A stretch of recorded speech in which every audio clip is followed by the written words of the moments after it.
تو یہ جو چیزیں ہیں نا، یہ اب بکری آپ کو نہیں بتائے گی، وہ تو بول نہیں سکتی. دیکھیں بکری کون لے کر آیا یا بکرا کون لے کر آیا، وہ خود تو ہمارے پاس چل کے نہیں آیا نا. اب یہ جتنے بھی جانور کھڑے ہیں یہ خود بخود ہی فارم میں تو نہیں آ گئے نا، میں لے کر آیا ہوں ان کو. تو اس کی خدمت کرنا، اس کی یعنی اس کا احساس کرنا، اس کی ہر چیز کی دیکھ بھال یہ میری ذمہ داری ہے. اگر میں بسم اللہ الرحمن الرحیم. السلام علیکم، کیسے ہیں جی سب دوست؟ امید کرتا ہوں سب خیریت سے ہوں گے. میں ہوں آصف اقبال ملتان سے. 14 جولائی 2026 منگل کا دن ہے. آج کی جو ہماری ویڈیو ہے اس کا ٹاپک ہے کہ کیا آپ بکری کی زبان سمجھتے ہیں. یعنی بکری کی زبان سمجھنے کا مطلب ہے یہ نہیں کہ بکری بولتی ہے، ٹھیک ہے نا، یہ تو بے زبان جانور ہے. آپ کو بکری کی سائیکی سمجھنی پڑے گی. یعنی بکری کا، اگر آپ کوئی بھی میرا دوست بھائی جو گوٹ فارمنگ کر رہا ہے یا کرنا چاہتا ہے یا جس نے جانور رکھے ہیں، تو آپ کو یہ پتہ ہونا چاہیے کہ آپ کا جانور کی کیا ریکوائرمنٹ ہے. اس کو اب کیا چیز چاہیے، گرمیاں ہیں تو کس طرح کا ماحول چاہیے، اس کو کس طرح کا پانی چاہیے، اس کو کھانے میں آپ کو کیا دینا ہے. یہ ساری چیزیں جو ہے نا یہ آپ کو پتہ ہونی چاہیے. دیکھیں اس کے لیے کیا ضروری ہے کہ آپ کو جانور کی نفسیات سمجھنی پڑے گی. اگر آپ نے جانور کی نفسیات سمجھ لی، وہ آپ کیسے سمجھیں گے؟ وہ آپ تب سمجھیں گے جب آپ جانور سے پیار کریں گے، اس کے ساتھ وقت گزاریں گے. اگر آپ اس کے ساتھ وقت نہیں گزاریں گے، اس سے پیار نہیں کریں گے، تو یہ چیزیں آپ کو سمجھ نہیں آنی. یہ بڑا مشکل کام ہے، ٹھیک ہے نا. اگر آپ اس کے ساتھ رہیں گے، آپ کو پتہ ہوگا کہ جانور کی کیا ریکوائرمنٹ ہے. اب گرمی کا موسم ہے، ہم نے جانور کو ٹھنڈا پانی پرووائڈ کرنا ہے، یعنی ایک تازہ پانی دینا ہے.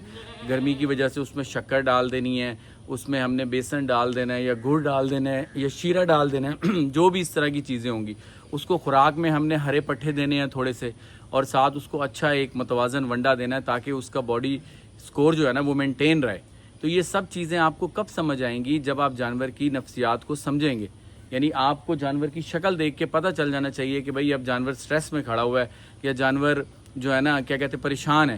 اچھا ابھی اتفاق ہوا، میں کچھ دن کے لیے نا ناردرن ایریاز میں گیا تھا، تو ایبٹ آباد میں ہم گئے ہیں. وہاں پہ جو جانور ہم نے دیکھا ہے نا ماشاءاللہ اتنا زبردست ہیلدی، اور کیا وہاں پہ ایٹماسفیئر تھا، اور جانور بھی اتنا ہیلدی. اور میرا نہیں خیال، میری کسی سے ملاقات تو نہیں ہو سکی چرواہے میں کیونکہ جانور وہاں پہ کھلے پھر رہے تھے، لیکن جانوروں کو دیکھ کے دل خوش ہو گیا. تو میں نے ایک ہی بات سوچی، کیونکہ ہر دوسرا جانور جو تھا نا وہ صحت مند تھا، تو وہاں ماحول بڑا اچھا تھا، کھلا ماحول تھا، جانور سٹریس فری تھا، خوش تھا جانور. تو اس سے یہی نتیجہ نکلا کہ آپ جانور کو نا جتنا سٹریس فری رکھیں گے، یعنی جتنا اس کو یعنی ٹینشن سے دور رکھیں گے نا، اتنا جانور آپ کا جو ہے نا وہ صحیح رہے گا. یعنی اب دیکھیں بارشوں کے موسم میں آپ کی جگہ ایسی ہونی چاہیے کہ نیچے گیلا نہ ہو. اگر گیلا ہوگا تو یہ بکری وہاں پہ اس کے کھر اگر گیلے میں کھڑے ہوں گے نا تو اس کو یعنی بیمار ہو جائے گی. بارش جو ہے نا بکری کی دشمن ہے. تو یہ جو چیزیں ہیں نا یہ اب بکری آپ کو نہیں بتائے گی، وہ تو بول نہیں سکتی. دیکھیں بکری کون لے کر آیا یا بکرا کون لے کر آیا، وہ خود تو ہمارے پاس چل کے نہیں آیا نا. اب یہ جتنے بھی جانور کھڑے ہیں یہ خود بخود ہی فارم میں تو نہیں آ گئے نا، میں لے کر آیا ہوں ان کو.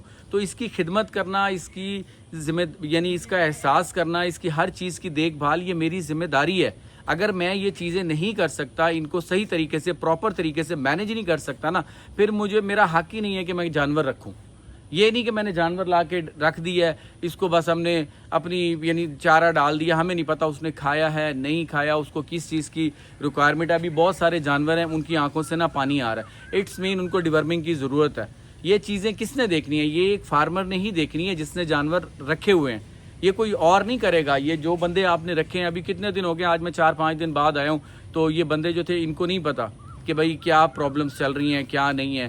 وہ تو اپنا کام کر رہے ہیں، وہ بھئی انہوں نے چارہ ڈالتے رہے، پانی ڈال دیتے ہیں اور کام ختم ہو گیا، ٹھیک ہے نا. یہ سب چیزیں وہ کرے گا جس نے یہ جانور رکھے ہوئے ہیں، یہ جس کا شوق ہے. اور یہ چیزیں آپ کو آہستہ آہستہ سمجھ آ جائیں گی. دیکھیں جو نیا بندہ بھی ہے جو گوٹ فارمنگ کرنا چاہتا ہے یا جانور رکھنا چاہتا ہے، آپ کی کوشش اور آپ کا اس میں شرط یہ ہے کہ آپ کو شوق ہونا چاہیے. یعنی آپ کو جانور سے پیار ہونا چاہیے. جب آپ کو جانور سے پیار ہوگا نا، آپ کو ساری چیزیں سمجھ آنا شروع ہو جائیں گی. یہ آپ کو بتا دے گا جانور کہ بھئی آپ میرے کو یہ پرابلم ہے. آپ دم نیچے کر کے کھڑا ہوگا، سست کھڑا ہوگا، آپ کو پتہ چل جائے گا کہ یار جانور کوئی نہ کوئی پرابلم. سب سے پہلے جانور کا بخار چیک کریں، اس سے ساری باتوں کا پتہ چل جائے گا آپ کو جی کیا مسئلہ مسائل ہے.